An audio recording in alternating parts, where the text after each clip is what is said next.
All right, it's another day of the Rhapsody thing. So what we're doing here is not necessarily trying to recite what we know as the Iliad or some version of what we know as the Iliad, like an actor would do on stage. Not necessarily trying to create an entirely new thing, but rather upholding the ancient tradition of oral storytelling, which is to assemble pieces out of whatever you can remember and sort of make it coherent on the spot. All of this in service of the game project that you see on the YouTube channel that I've been working on. So let's keep going with it. I figured this time I would try redoing the section where PANDARUS is, attacks Menelaus. Yesterday I didn't really have a lot of time to really dive into that part. Let's do it.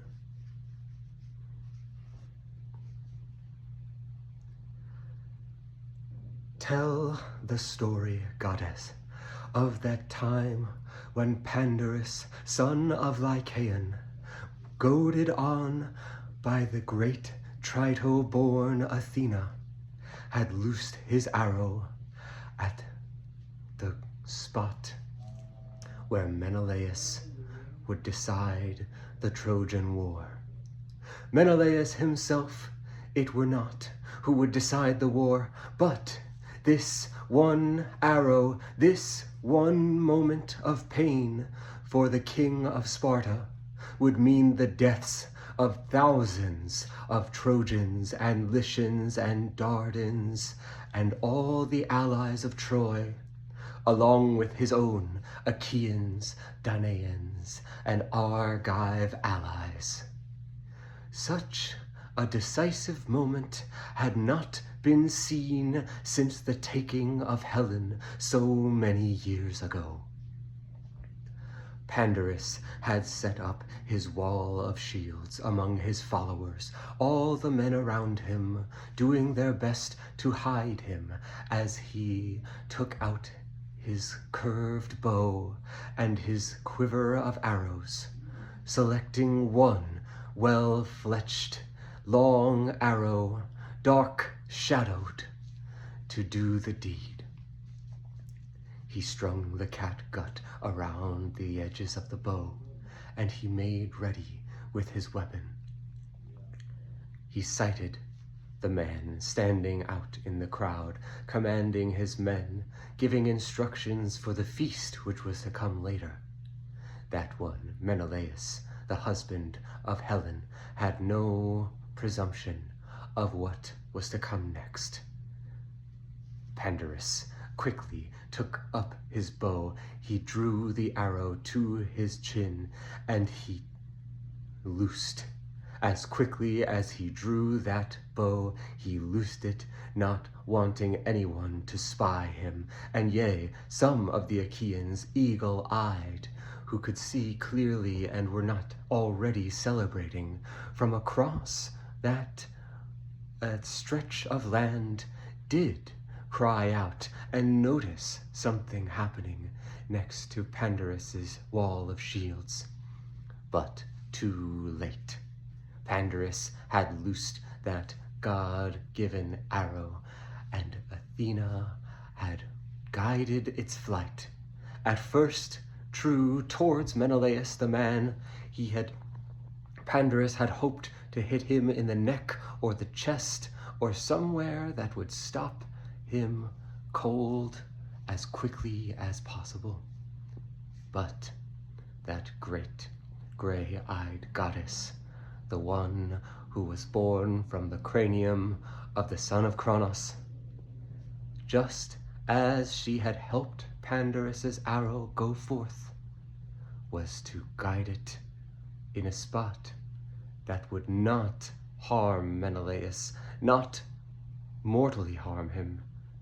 She took that arrow mid-flight and brushed it like a mother brushing a fly from her son, her baby son, as he sat on a hot, humid day in the middle of the plains, picnicking on the grass. And just with such care, Menelaus, did Athena brush away that arrow, well barbed, tipped with death.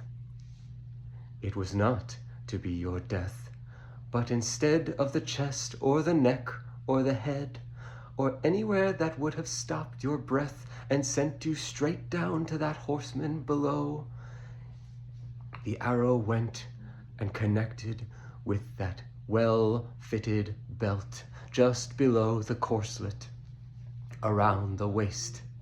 It went through the leather, through that supple ox hide, and straight to the flesh, piercing right through and back out the other side. Such, despite not being mortal, is no pleasant wound, and Menelaus, after a moment of shock, was to cry out. At this, the entire Achaean host was in an uproar. No one knew what had happened. Some of the men who had cried out were now drowned out by larger roars and by the great clamor. Agamemnon stepped out from the host, staring at Menelaus, wondering what had occurred. He spoke to him. "Oh, Menelaus, do not go down to that great cold land below. Not yet. Not at our moment of having sealed the fate of the war. We were to get such a host of prizes and of reparations for this, for you, all in honor of you, and then such a thing is to happen. No, we must push forward. Antilochus, where's Antilochus? Send for Machaon, send for the healers, Podalirius if you can find him, anyone. Oh, Menelaus, we were to have gained such honor. We were to have won the noble cause of Achaea throughout this war. We were to be going home.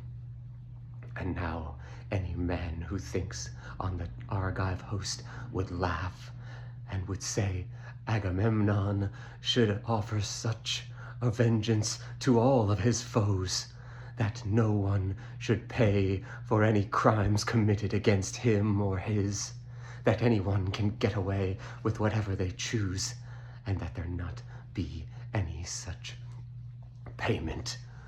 No, I will revenge you, Menelaus. I will take every last Trojan. I will take their wives and children from out of their homes and slaughter them on the cold dust, turning that sand into mire with the red-hot blood of every single Trojan in that god-built city. Such will I do as payment for your death, Menelaus."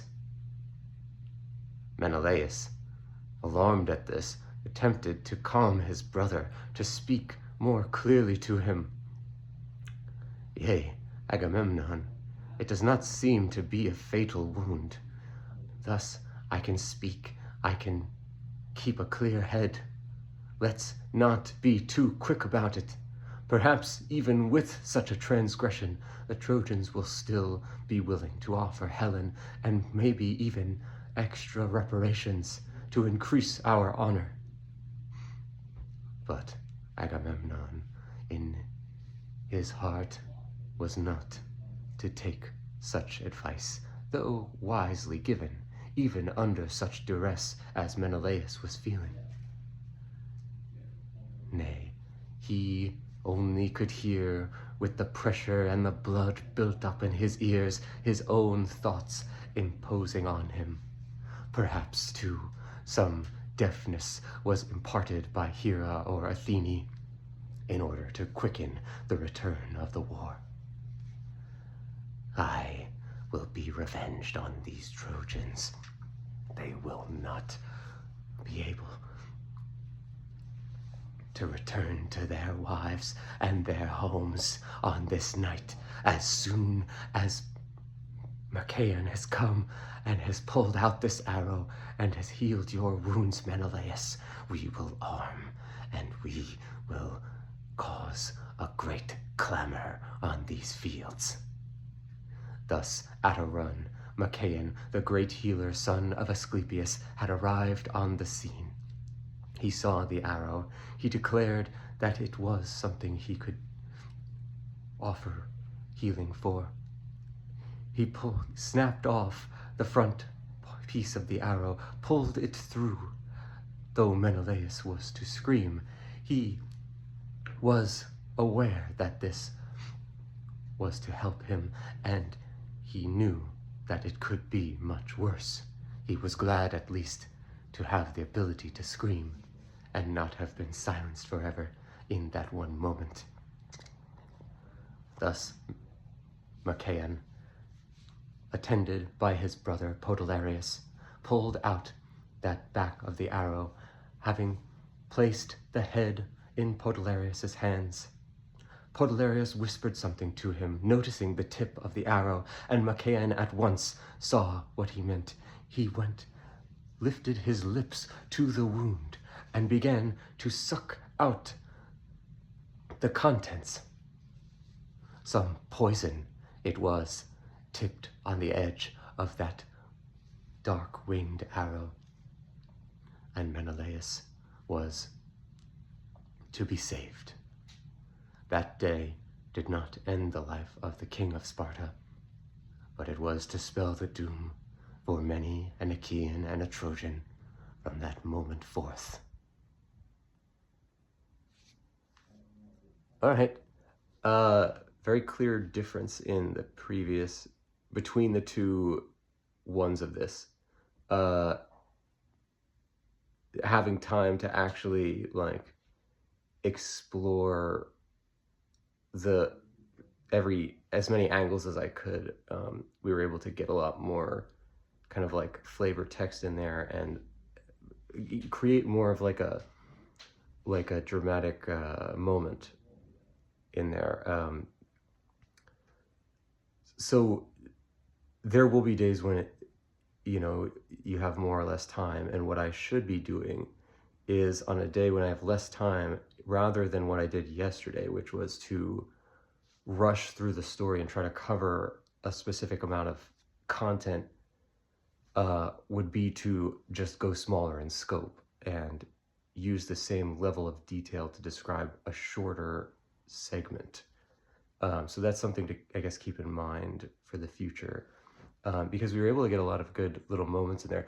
I thought there's an interesting part in the story where Menelaus tries to like tell Agamemnon, like, actually, don't count me out yet, because it's not that bad of a wound. And I added this little thing about how Agamemnon may have been influenced by one of the goddesses who's trying to further the return of the war, which I thought was an interesting moment.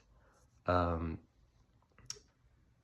still left out a couple of moments, like there's actually a part that I really like, where it's just comparing the red blood that flows out of the wound to like a woman dying, a cheek piece for a horse or something, which I just totally forgot to, only just remembered it right now. But I thought it did a pretty good job with that one. That had some nice descriptive elements, and while I did get caught up a few times, it wasn't as bad as sometimes it can be. So yeah, I don't know.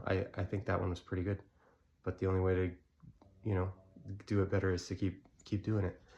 Again, this is for the game project that we're working on the channel, where essentially I'm trying to, by reciting these segments off the top of my head, I'm trying to get better at writing off the cuff the flavor text that would go in the game, which is, when every guy gets killed, when you kill a guy in the game that we currently have, that you can see, I put little like epitaphs for them in like Homeric sort of verse, or at least prose. And then in the main version of it, there would be like NPC characters you could talk to and descriptions of like events that are happening. And it's just a lot of written content. So I figure the best way to do that is to get good at actually just being able to write that kind of stuff off the top of my head rather than having to sit there and like, you know, I've taken literally thousands of notes of like little epithets and descriptors and, you know, death moments and, you know, the sun coming out over the ocean or whatever. But I think there's like a separation with that. I would like to be able to come up with it just stuff that is not based on something that already was in the story, but rather based off of the tradition that the story springs from, which is to say to be able to write from a much larger pool of possibilities, because we ourselves would be, you know, inspired by the muse rather than just like sort of cannibalizing stuff from the story as we know it. So yeah, I think the only way to do that is just to keep doing this and